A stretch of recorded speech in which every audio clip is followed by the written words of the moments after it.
ang binabantayan natin ay ang Angat Dam dahil yan po 97% ng supply ho ng inuming tubig natin, potable water dito sa Metro Manila galing dyan. Totoo yan. So silipin natin anong monitoring ng National Water Resources Board sa oras na ito. Executive Director Dr. Sevilio David Jr. nasa linya natin. Dr. Sevilio David Jr. Sir, good morning. Welcome Double Wang sa Double B. Magandang umaga po. Yes, magandang umaga sa inyo pong mga kababayan, sa ating pong mga kababayan, Ms. Weng at Mr. Weng po, Opo. sa ating mga tagapakinig po. Yes Salamat, sir, kumusta oo. po ang Angat Dam ngayon at ang iba pang dam na binabantayan ninyo? Kasi may balita na parang patuloy ang pagbaba kahit sa Oo. kabila po ng mga pag-ulan, Direktor. Tama po yun, no? At sa ngayon po, no, kahit po nag-uulan sa ngayon na nararanasan tayo, ay sa kasalukuyan po ay bumababa pa rin po, no, yung Angat Dam, no? So sa ngayon po halos nasa 166, no, meters po ang level ng Angat Dam. Ay mababa po yan, no, doon sa tinatawag nating minimum operating level na 180 meters, no, Oo. halos ano po, no, 14 meters po ang baba niya at patuloy po siyang bumababa sa ngayon. Kaya po sa kasalukuyan ay yan po yung minomonitor nating maigi at yun nga po, kasama na rin po yung kaakibat nito, yung kampanya po natin na paigtingin yung water conservation po natin dahil na rin po sa patuloy na pagbaba nito at habang wala pa ho yung mga pag-ulan na umaasa tayo ay sana po ay dumating na itong mga masusunod na mga araw. Dr. David, bakit ano pong paliwanag nun? Despite the rain nito mga nakaraang araw, pero ang bilis ng pagbaba po ng Angat Dam, nakakamori yun, Direktora, na 166 from 180 na minimum operating level. Dapat nga mas mataas pa doon sa minimum operating level, di ba? Para masabi natin na matatag yung supply mula sa Angat Dam.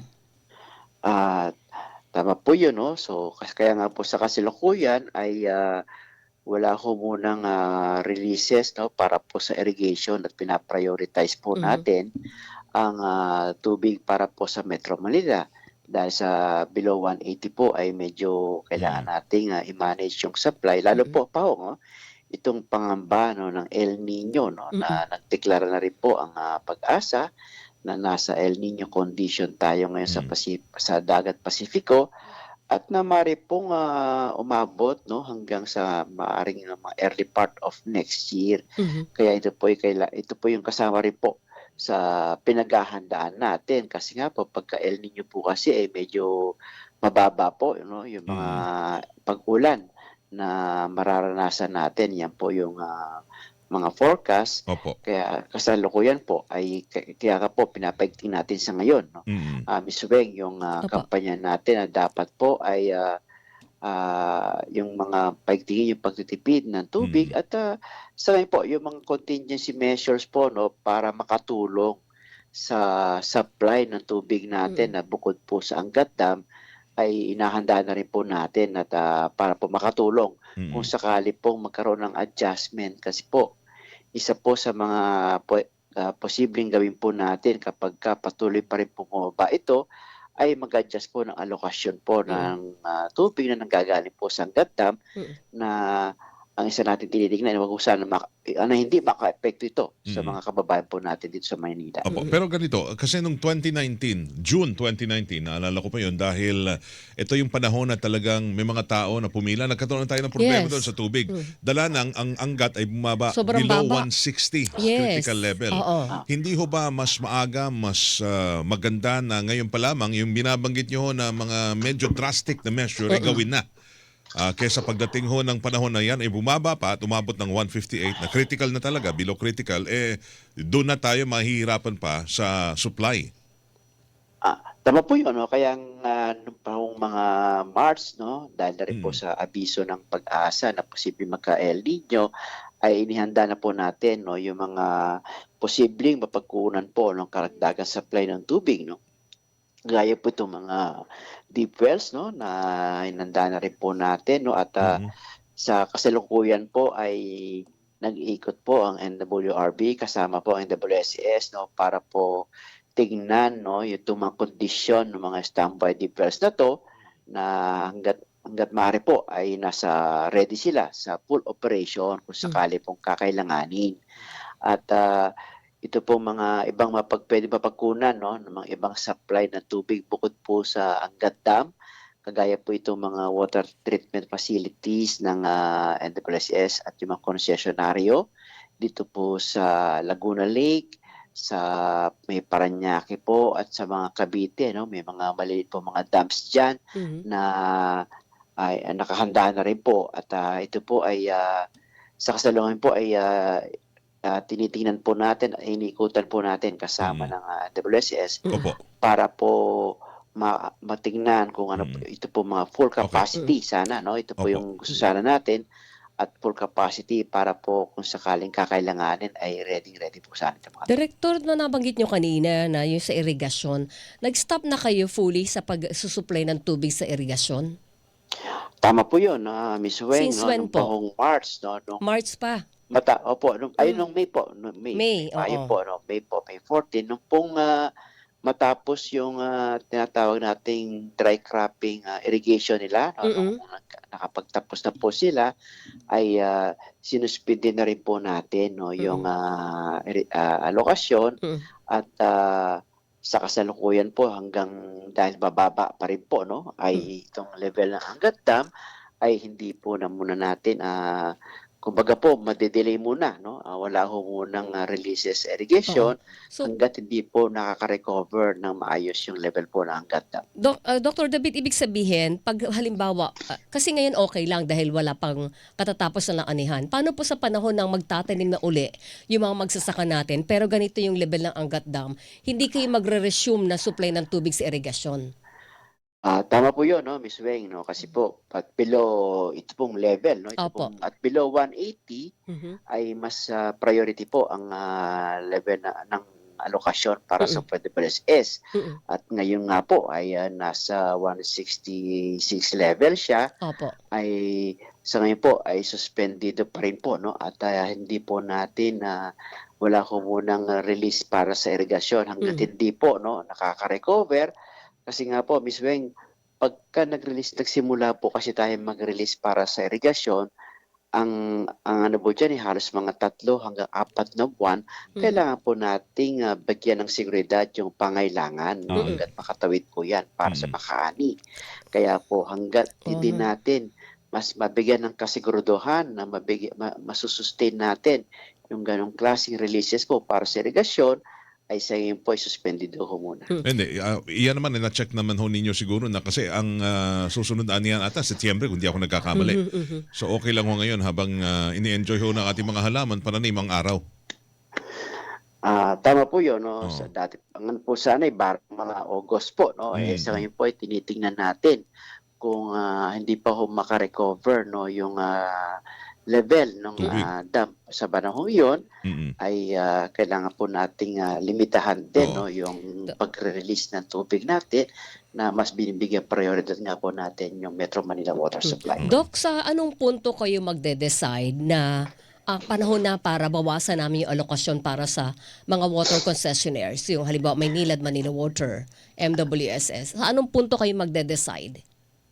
Sa ngayon po, Miss Weng, ay nire-review na po, nire-review na po natin at sabi nga ho natin kung sa itong mga susunod na mga araw kung wala pa hong mga improvement, 'no, Mhm. tayong makikita, 'no, sa mga pag-ulan ay ang board po ay kasama rin po sa kasalukuyan ng pagre-review nila, 'no, kung magkakaroon ng adjustment sa Mm. alokasyon or magbawas kung kinakailangan po. Kasi po Mhm. mismo kailangan natin talagang paghandaan din, 'no, itong Mm. lumalabas na limitadong supply sa ngayon dahil rin po sa patuloy na pagbaba ng dam at Mm. kasama po sa mga contingency plan po natin is yung mag-adjust, 'no, Opo. ng allocation po kung kinakailangan. Pero Ibig papunta sabihin niyan, hihina yung pressure ng tubig sa mga gripo namin sa Metro Manila, Dr. David. Or hindi naman Tama po 'yan. nangangahulugan na magkakaroon ng water interruption at mga water rationing, hindi pa naman. Yan po yung kailangan nating ano, kaya nakikipag-coordinate po tayo, 'no, sa NWSS, 'no, kung ano po yung mga contingency measures na kailangan pong implement Mm. para po maiwasan, 'no, itong kasi nga po 'pag nagbawas ng alokasyon, ang isa nating titingnan din yung mga baka yung posibleng mangyari po yung pressure, no? Yung pressure na sa ating mga kabahayan po ay baka po magkaroon ng adjustment, particular po, no, yung mga gabi, no, na off-peak hours na hindi naman po kailangan masyado.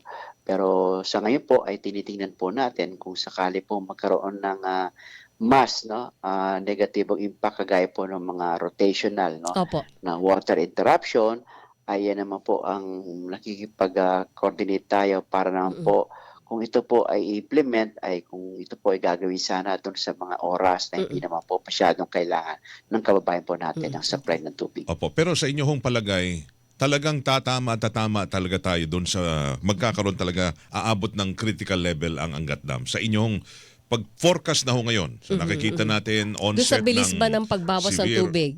severe El Nino, yung ganyan, yung mga presensya niyan. Critical po itong mga susunod na araw, no? Weng, no? Ito pong, kasi nga po, ito pong may mga forecast yung pag-asa, no? Na may bagyo na padating. Although hindi po yan, sa ngayon, hindi projected na tatama sa watershed na Angat Dam. Ay, titingnan po natin kung minsan pagkaganyan po, kahit hindi siya direktang tatama, kung hinihila, no? Yung sinasabi nating habagat na posibleng hilain ito papunta po sa watershed ng Angat. Kaya nga po itong mga susunod na araw ay critical po yan, no, doon sa level ng dam kung ito po ay magsimulang makarecover o patuloy pa rin po bumaba. Ang iniisip ko, kasi ito pinapakita namin sa radyo na TV pa yung itsura ng Angat Dam. Kunya, ang Angat Dam, napapalibutan ho yan ng mga bundok, medyo mga watershed ho yan.